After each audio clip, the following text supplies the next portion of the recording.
The most seductive lie we tell ourselves is the lie of the unlived life. We sit in the quiet ruins of our Tuesday evenings, staring at the wall, and we play the movie of our past in reverse. We pause at the crossroads. We look at the lover we left, and the job we quit, and the city we moved away from, and we whisper to ourselves, if only. If only I had turned left instead of right. If only I had been braver. If only I could go back to the starting line with what I know now, I would build a paradise. But I am here to tell you that this is a fantasy that poisons your present. I am here to tell you the hard and liberating truth, which is that if you could reset the clock and live it all again, you would not necessarily be happier. In fact, you might be more miserable, because you are forgetting the one constant variable in every equation of your life. That variable is you. You cannot escape your own shadow by changing the scenery. Let us imagine for a moment that the universe grants your wish. Let us imagine the great hand of fate descends and rewinds the tape. You are 20 years old again. Your skin is smooth, and your knees do not ache, and the road ahead is a blank map. But here is the question you must answer. Do you go back as you are now, or do you go back as you were then? If you go back as you were, then with the same ignorance and the same fears and the same insecurities, you will make the exact same mistakes. You will marry the same person for the same wrong reasons. You will take the same safe job because you are afraid of the risk. You will hurt the same friends because you haven't learned yet how to control your temper. The script is written in the ink of your character, and unless your character changes, the plot remains the same. You are destined to walk in circles because the circle is inside you. But perhaps you say, no, I want to go back with the wisdom I have now. I want to take my 50-year-old mind and put it in my 20-year-old body. This is the common dream, to have the energy of youth and the sagacity of age.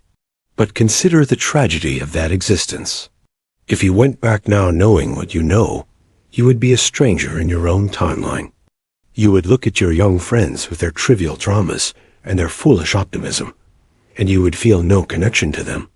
You would be bored. You would be isolated by your own foresight. You would avoid the heartbreak, yes, but by avoiding the heartbreak, you would also avoid the growth that came from it. Think about the scar on your heart that came from that divorce or that failure. It hurt. It nearly killed you. But it also made you deep. It made you empathetic.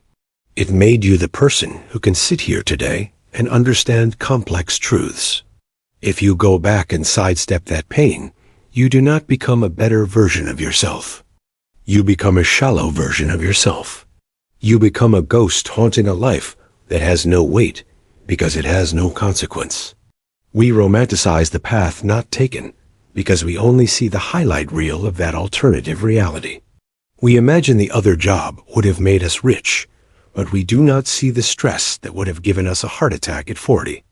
We imagine the other partner would have made us happy, but we do not see the lonely nights or the quiet resentments that would have grown in that house too. In our fantasy, the grass is not just greener, it is perfect. It never needs mowing. But in reality, every lawn has weeds. Every path has mud. If you had chosen the other road, you would simply be trading one set of sufferings for another set of sufferings. You would not be trading hell for heaven. You would be trading the headache for the stomachache. This is the nature of existence. Suffering is not a bug in the system. It is the feature. It is the friction that polishes the stone. Let me tell you a story about a man named Julian who spent his entire life grieving a decision he made in 1995. He had a chance to move to Paris to study art, but he stayed in his small town to take over his father's hardware store. He spent 40 years selling hammers and nails, muttering to himself that he was meant to be a painter. He hated the smell of sawdust. He hated the customers. He lived in the past. He treated his wife with coldness because she was part of the life he settled for, not the life he wanted. He died an old man filled with bitterness. But here is the truth that Julian never understood. If he had gone to Paris, he might have failed. He might have realized he had no talent. He might have starved. Or perhaps he would have succeeded and become a famous artist only to find that fame is a lonely cage and that the art world is filled with vipers. He compared his actual boring safety with an imaginary glorious success. He stacked the deck against himself. He did not realize that the hardware store offered its own kind of beauty. The beauty of service. The beauty of stability. The beauty of community. He missed the life he was living because he was too busy watching the movie of the life he didn't live. We often think that happiness is a matter of geography or circumstance. We think if I were there, I would be happy. But happiness is a matter of digestion. It is how you digest the events of your life. If you have a sick stomach, you will feel pain whether you eat bread or whether you eat caviar. If your soul is restless, you will be unhappy in a mansion, and you will be unhappy in a shack. The problem is not the choices you made. The problem is your refusal to make peace with those choices. When you reject your current reality, you are rejecting the only thing that is real. You are arguing with the universe, and the universe always wins. There is a concept I want you to consider called amor fati. It means the love of fate. It does not mean just bearing your burden. It means loving it. It means looking at your life with all its wrong turns, and its missed opportunities, and its tragic accidents, and saying, this is exactly what was needed. This is the masterpiece. Because if you pull one thread from the tapestry, the whole image unravels. If you go back and save your younger self from that car accident, maybe you never meet the nurse who became your best friend. If you go back and take the job on Wall Street, maybe you never have the time to read the books that saved your soul. The universe is a chaotic web of cause and effect, and you are not smart enough to know which threads are the good ones and which are the bad ones. You only think you know. Imagine you could go back and fix it. You fix the mistake, you get the girl, you get the money. And then 3 years later, tragedy strikes anyway, because tragedy always strikes. What will you do then? Will you ask to go back again? Will you spend eternity hitting the reset button every time you feel pain? That is not life. That is a video game. And a life without the finality of consequence is meaningless. The beauty of your life comes from the fact that you cannot fix it. It is a one-time performance. There are no reversals. The cracked notes and the stumbled lines are part of the jazz. They are what make it yours. When you look back and say, I could have done better, you are being arrogant. You are assuming that you had the capacity to do better at that time. But you didn't. You did exactly what your state of consciousness allowed you to do. You were doing your best, even if your best was messy.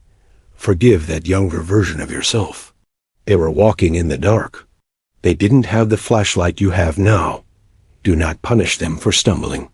And do not delude yourself into thinking that a different choice would have led to a permanent state of bliss. A human mind is designed to adapt. If you won the lottery tomorrow, within a year, your happiness levels would return to their baseline. If you lost your leg tomorrow, within a year, your happiness levels would likely return to their baseline. You carry your baseline with you. It is the thermostat of your soul. If you want to change your life, do not wish for a time machine. Change the thermostat. The desire to start over is actually a desire to escape the responsibility of the now. It is easier to dream of a parallel universe than to do the dishes in this one.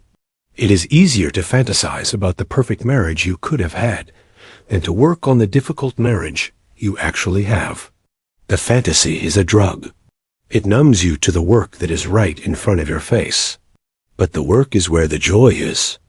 The joy is not in the outcome. The joy is in the struggle. The joy is in the redemption. Think of the strongest steel. It is forged in the hottest fire and beaten by the heaviest hammer. If the steel could talk, it might say, I wish I could go back to being raw iron in the ground where it was cool and quiet. But if it went back, it would just be dirt. It is the fire that gave it value. Your regrets, your traumas, your mistakes, these are the fire. You are the steel. Do not wish to be dirt again? Stand tall in your form. Look at your scars and see them as gold. They are the map of your survival. If you wiped the slate clean, you would lose your depth. You would lose your humor, which is usually born of tragedy. You would lose your compassion, which is born of suffering. You would be a blank sheet of paper, white and perfect and empty. Who wants to read a blank book? Your life is interesting precisely because it went wrong.